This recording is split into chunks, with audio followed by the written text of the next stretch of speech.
beaucoup d'être venus ce soir, même si vous n'êtes pas très nombreux, vous êtes visiblement des fidèles de ce genre de film.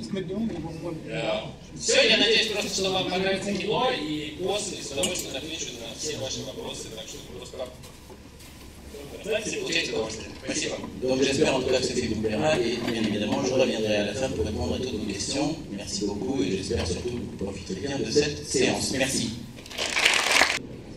Je vois en haut un bras se lève. Bonjour et merci pour ce formidable jeu de massacre. Vous avez manifestement un très grand souci du détail, et donc je pense que le suite Batman n'est pas le fruit du hasard, donc pourquoi?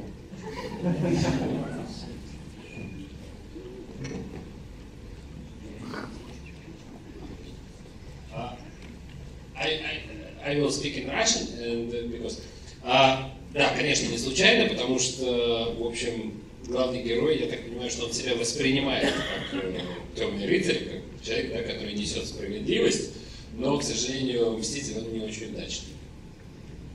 Effectivement, c'est pas par hasard, parce que j'ai toujours pensé que mon héros se prenait pour une sorte de chevalier noir qui doit rendre justice, même si le résultat n'est pas toujours à la hauteur.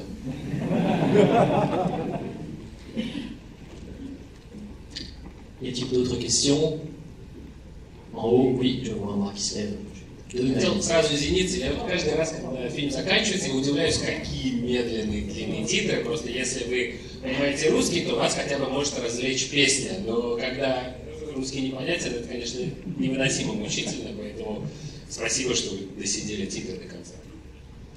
Je suis désolé évidemment d'avoir ajouté ça, mais à chaque fois je suis étonné de voir que mon générique de fin est tellement long que ça doit effectivement en énerver plus d'un. Néanmoins, pour ceux qui comprennent le russe, au moins ça leur permet de chantonner la chanson avec tout le monde. Mais je suis vraiment désolé et je m'en excuse auprès de vous. Il y avait une question. Oui. Bonjour, merci pour le film.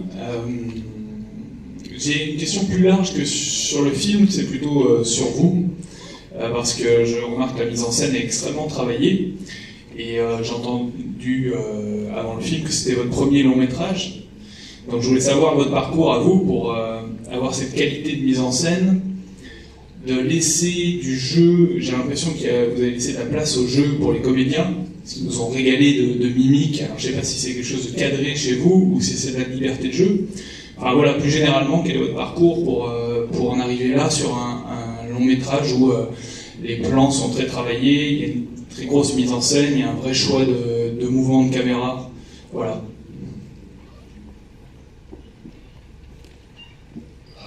Спасибо большое, это очень приятно и лестно. И, сразу вам скажу, что никакой свободы ни у кого там не было. Alors d'abord merci beaucoup parce que c'est évidemment très agréable et très flatteur à entendre, mais je n'ai laissé liberté à personne. И, то есть, вообще, чтобы так, то есть у меня длинный путь, потому что действительно вначале вам действительно рассказали, я физик, и по образованию физик, и я даже успел поработать в Финляндии в лаборатории, и просто всю жизнь был большим фанатом и киногиком, и смотрел очень много кино, и перед этим фильмом было еще 8 короткометражных, и еще 4 неснятых полнометражных сценария. Как-то такой путь. Et on vous a un petit peu parlé de mon parcours juste avant de commencer. Effectivement, j'ai fait de la physique, j'étais physicien, j'ai même travaillé dans un labo en Finlande, c'est pour vous dire. Mais j'ai toujours été un grand fan de cinéma, j'ai toujours été une espèce de geek de cinéma. Et avant d'arriver à faire ce long métrage, j'ai fait 8 courts métrages et j'ai écrit 4 scénarios qui n'ont jamais été tournés.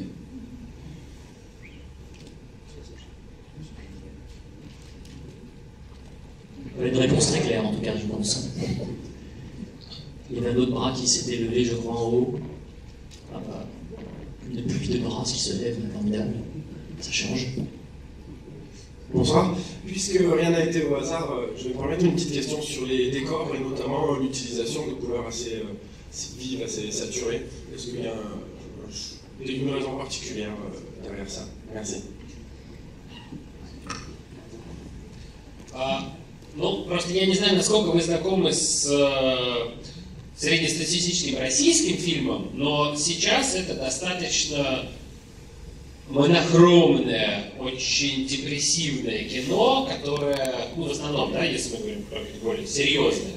И здесь хотелось как раз рассказать тоже важную тему, на которую я не могу не рефлексировать, да, которая у меня вызывает какие-то болезненные отклики, но при этом сделать это в яркой, развлекательной форме. И поэтому как бы и цвет, и стилистика, и все, это все как бы пошло на вот это, ну, как бы стало данью стиля, да, чтобы создать вот такое кино, чтобы оно вас будоражило, чтобы оно возбуждало, чтобы вы в каждом кадре чувствовали какую-то эмоцию. Je ne sais pas si vous connaissez ce qui se fait de manière, on va dire, moyenne, classique aujourd'hui, moyenne plutôt dans le cinéma russe, mais c'est plutôt un cinéma, on va dire, monochrome, un cinéma, soyons précis, plutôt dépressif. Et moi j'ai voulu aussi, même si c'est aussi un cinéma sérieux, moi j'ai voulu aussi aborder un thème qui soit pas moins sérieux, mais qui soit fondamentalement différent de ce cinéma russe moyen. C'est un thème important pour moi, ce que je raconte dans ce film c'est très important pour moi, mais je voulais prendre le contre-pied pour mettre en valeur justement des couleurs qui soient des couleurs vives, une stylistique qui soit une stylistique extrêmement vive, qui donne un style à ce film, qui génère sans doute une certaine forme d'excitation, mais en tout cas, ce qui est sûr, une certaine forme d'émotion. Ну, а еще я просто очень большой фанат южнокорейского кино, и это как бы тоже тут видно. Et je suis un très grand fan également du cinéma sud-coréen, et c'est un cinéma extrêmement coloré, comme vous pouvez le voir. Il y avait une autre question aussi en haut, à un moment, j'ai vu un bras qui s'était levé. Oui, merci, bonsoir. Le générique précise que ça a été cofinancé par le ministère de la Culture. C'est sérieux? Это действительно правда, и это был большой, огромный сюрприз для нас всех. И я не устаю говорить большое спасибо им за это, потому что я очень долго себя считал персоной нон-грата и как бы вне закона, потому что они нас поддержали, но когда увидели, соответственно, одно дело прочитать сценарий, а когда они увидели фильм, и то количество насилия, крови и вообще жести, они, конечно, немножко удивились, но в результате нас поддержали со следующим фильмом, и как бы, в общем, да, это так. Effectivement, vous avez raison, et je dois avouer que c'était une grande surprise pour tout le monde, en fait, mais je continue de les remercier du fond du cœur, d'autant plus que moi, jusqu'alors, je me considérais comme une persona non grata, pour une sorte de hors-la-loi, mais je reconnais qu'ils nous ont accordé ce soutien, ils ont accordé le soutien au niveau du scénario, donc évidemment, il y a toujours une différence entre le scénario et le film et le résultat, et que même en voyant ce résultat de violence, de sang, ils ont continué de nous apporter leur soutien, à tel point même qu'ils soutiennent également mon prochain film. Возможно, то есть у меня бы, наверное, были большие проблемы, если бы это кино совсем прошло незамеченно, но благодаря вам и фестивалям, у него достаточно яркая, большая международная жизнь, и, соответственно, конечно, для Министерства культуры имидж как бы важен, и поэтому они закрыли глаза на вещи, которые, возможно, их немножко шокировали. Mais je dois avouer que j'aurais sans doute eu beaucoup plus de problèmes, et notamment des gros problèmes, si je n'avais pas eu la reconnaissance des festivals internationaux, si je n'avais pas eu votre reconnaissance. Et j'en profite pour vous remercier, parce que, évidemment, la résonance internationale qu'a pu avoir le film a permis au ministère de la Culture de se créer aussi une image, et pour lui c'était important.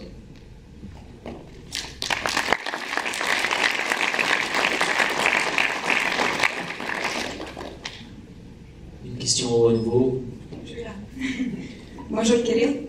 Bon, je suis russe, donc je vais poser la question en russe. Ça fait du bien parler un peu la langue maternelle des fois. Привет, Кирилл, спасибо большое за этот фильм. Было очень классно, мы рассмеялись. Меня очень заинтриговала сцена с телевизором. Там какой-то смысл за этим стоит, и почему мне вот хотелось еще на экране телевизора что-то увидеть. Как-то это связано с тем, что происходит сейчас на экранах, и с тем, что транслирует телевидение российское. Спасибо большое. Donc je vais d'abord parler russe parce que ça fait plaisir de parler russe. Merci beaucoup Kirill. Je voulais revenir juste sur une scène qui est la séquence avec le téléviseur. J'aurais voulu effectivement en savoir plus s'il y avait un sens caché derrière cette scène, notamment parce que, compte tenu de ce qu'on voit à la télévision aujourd'hui en Russie, est-ce que vous y avez mis un sens? Parce que moi j'aurais aimé savoir ce qu'ils voyaient sur ce téléviseur, mais on ne voit pas. Est-ce qu'il y a un sens caché? Да, спасибо, это очень классный вопрос, и это первый, на самом деле, вот мне очень приятно, потому что это первый раз очень конкретный, точный вопрос. Конечно, это связано с тем, потому что если кто-то сейчас столкнется с российским телевидением, то он увидит огромное количество пропаганды, огромное количество нагнетания, которое со всех государственных каналов, а других у нас нет, бесконечно транслируется. И здесь в фильме как раз у нас есть отец, который представитель силовых структур и как бы представитель власти, который, значит, вдалбливает этот телевизор в голову молодого поколения, молодого парня, да, и здесь такая достаточно прямая метафора, потому что понятно, что сейчас таких старых, толстых квадратных телевизоров уже никого нет, и это все было сделано. Но просто я подумал, что если мы это вставим как бы еще картинку какую-то внутрь, да, то это уже будет слишком очевидно. И лучше оставить это как развлечение, кто увидит, тот увидит, кто нет, тот нет. Ну, в общем, да. Merci, c'est une super question. Je dois avouer que c'est la première fois qu'on me pose cette question de manière aussi précise. Et la réponse est oui, effectivement, parce que si quelqu'un d'entre vous voyait aujourd'hui ce qui est transmis, ce qui est à la télévision en Russie, vous n'y verriez que de la propagande.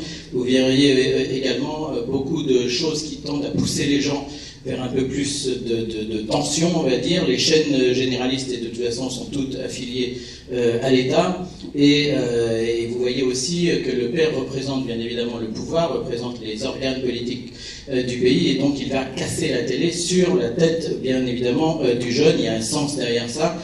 Même si aujourd'hui, des téléviseurs comme celui que je fais casser sur la tête du garçon, des téléviseurs comme ça, il n'y en a plus. Et je m'étais dit aussi que si je mettais des images à la télévision, là pour le coup, ça deviendrait trop évident que je voulais faire passer un message, donc j'ai préféré ne pas mettre d'image.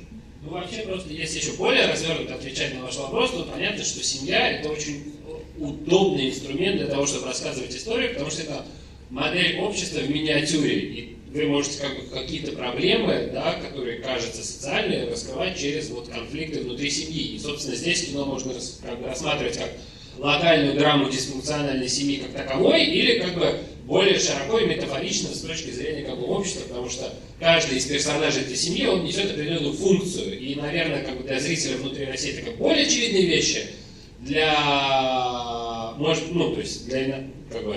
зрителей вне России, наверное, менее, но я старался сделать кино так, чтобы даже не считывая какие-то вот социальные подтексты, это кино все равно вас развлекало или удивляло.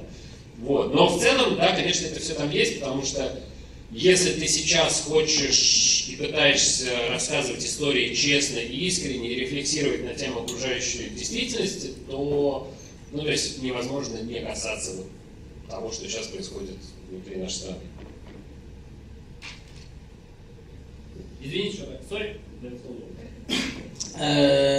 En fait, pour répondre de manière un peu plus large à votre question, je dois avouer que me concentrer sur une famille, ça m'a permis d'avoir un instrument beaucoup plus pratique pour extrapoler et parler aussi de la société. La famille est une espèce de modèle de la société en miniature, et à partir du moment où moi je m'intéresse à un conflit dans les familles, on peut imaginer que derrière ce conflit dans les familles, il y a un conflit dans la société, où je souligne les dysfonctionnements qu'il y a sous forme de métaphore. Mais chaque personnage représente bien évidemment quelqu'un dans la société, je pense que le message que je fais passer via ce film est plus évident à comprendre chez les Russes qui voient derrière ce film et derrière ce que je dis des choses qui leur parlent beaucoup plus de leur propre société. C'est sans doute moins vrai chez les étrangers qui sont moins au fait de ce qui se passe, mais c'est aussi pour ça que j'ai voulu que mon film soit plus divertissant, soit plus étonnant, de manière à ce que même ceux qui ne voient pas le message qui est derrière puissent au moins profiter de ce film. Mais je pense également que de toute façon, quand on veut être sincère, quand on fait un film aujourd'hui sur la Russie, on ne peut pas ne pas réfléchir aux problèmes qui sont posés dans le pays. Je vois qu'il y a des questions en haut. Le bras se lève. Bonsoir et merci. Je voulais vous poser une question sur la bande musicale.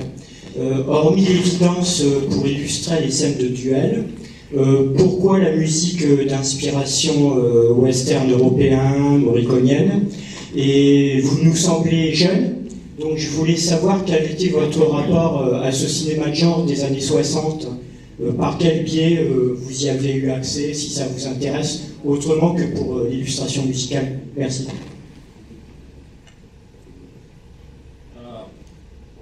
Я очень большой, как я сказал, я большой вообще киногик и любитель кино, и смотрю всю свою жизнь с раннего детства в огромных количествах, и спагетти-вестерны, они занимают огромную часть есть моей фанатской любви. То есть это как бы большая любовь и страсть. А в частности здесь эти мотивы появились просто потому, что, зная, что это дебют и что у нас будет очень ограниченный бюджет, я как бы написал историю в одной локации на очень ограниченное количество актеров. И дальше был вопрос, как сделать так, чтобы эта история была увлекательной на протяжении 90 минут, как сделать так, чтобы зрители не уставали, смотря на одно и то же пространство. И появилась идея сделать квартирный вестерн, да, и с точки зрения, потому что конфликтов это все очень близко легло, и, соответственно, появилось стилистическое решение, музыкальное решение, работа с камерой, монтаж и так далее. Отсюда появились, в общем, все шпионовские. А так, это вообще первый «Злой, плохой, хороший» — это первый фильм, который я, в принципе, запомнил как типа кино, которое я посмотрел в жизни.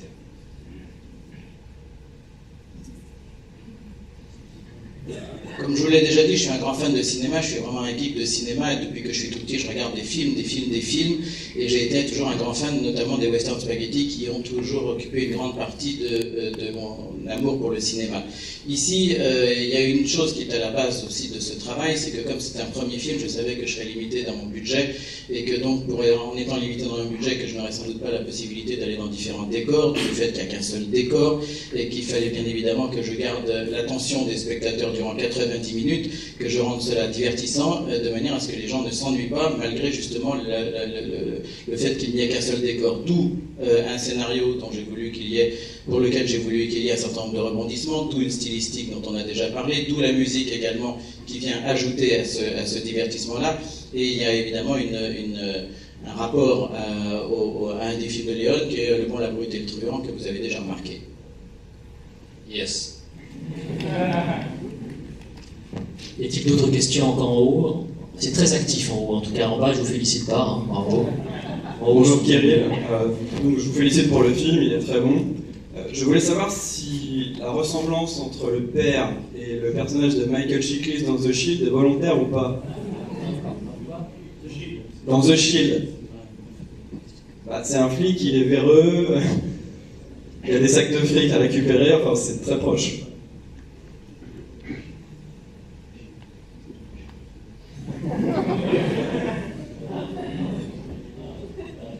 Il veut donc être étonné.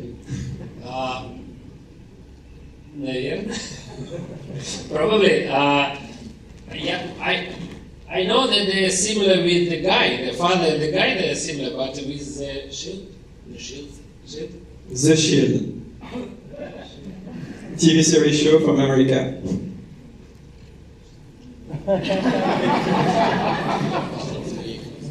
Bon, c'est non, j'ai compris.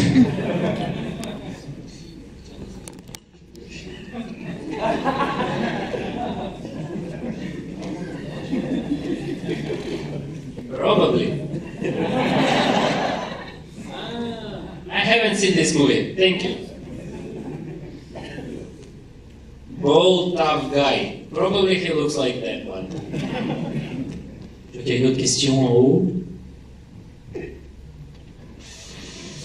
Merci pour le film, j'ai vraiment adoré. Moi j'avais 2-3 questions par rapport aux références. J'ai vu un peu de Park Chan-wook, donc de Old Boy dans l'ambiance, dans la musique classique, dans aussi le découpage en plusieurs chapitres qui suivent chacun des personnages. Je voulais savoir un peu quelles étaient vos influences et qui vous avez inspiré en fait dans le film et si notamment Old Boy faisait partie des références. Ouais. Да, очень сильно повлияли, особенно вот южнокорейское кино, да, это не только вот Чак Панук, потому что там Ким Чжи Ун есть вот чувак, который поразился.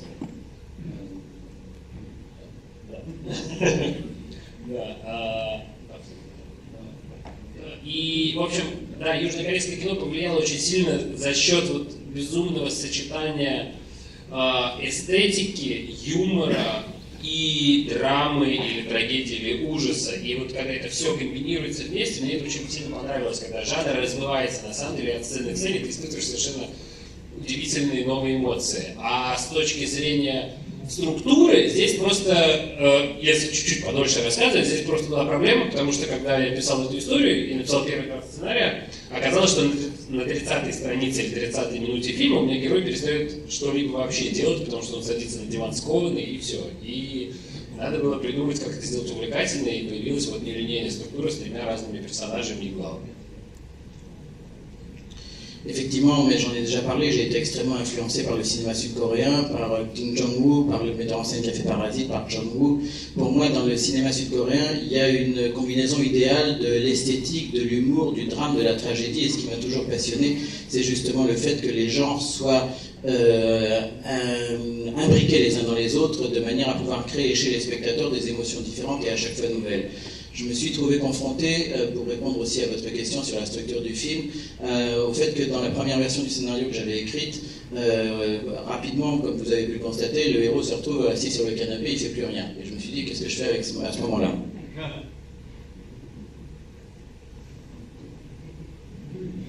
D'où le fait que j'ai continué avec 3 autres personnages.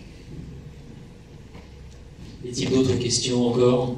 Je regarde plus que vers le haut maintenant, je regarde plus que vers vous. Vous êtes mon dernier espoir en fait.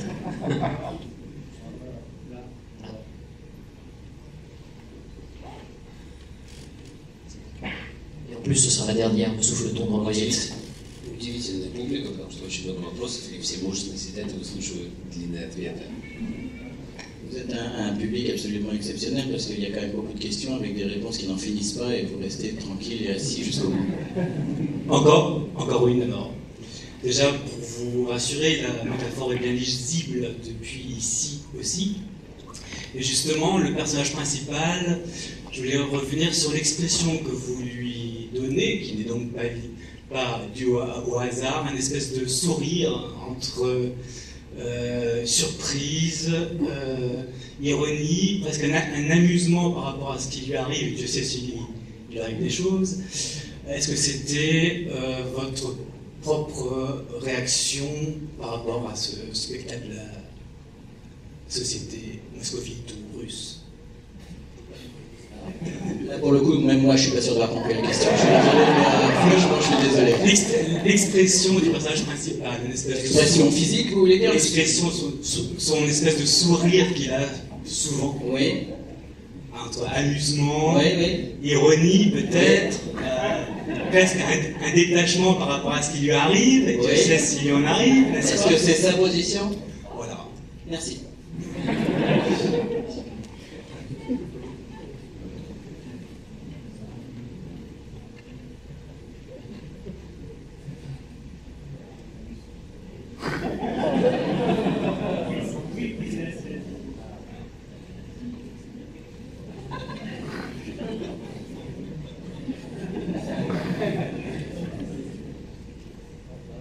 Ирония есть. Il y a de l'ironie.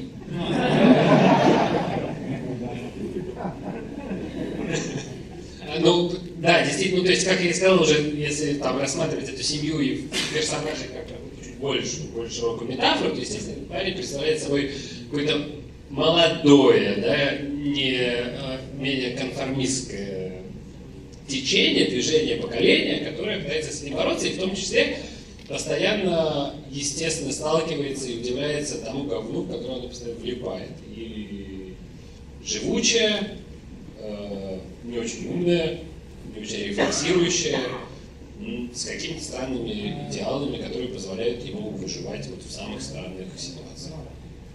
Ну, это какая-то более уже долгая, неинтересная, депрессивная тема.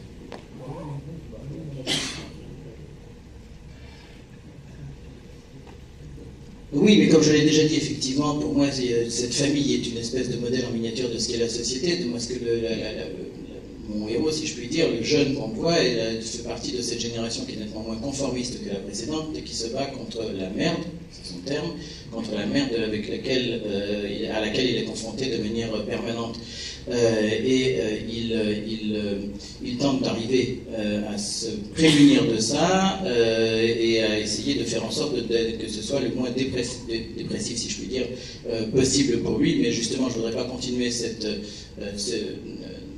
filer la métaphore sur ce thème-là parce que c'est de plus en plus dépressif. Merci en tout cas, merci beaucoup. Merci à N'oubliez pas de voter dans cette ambassade. Merci beaucoup.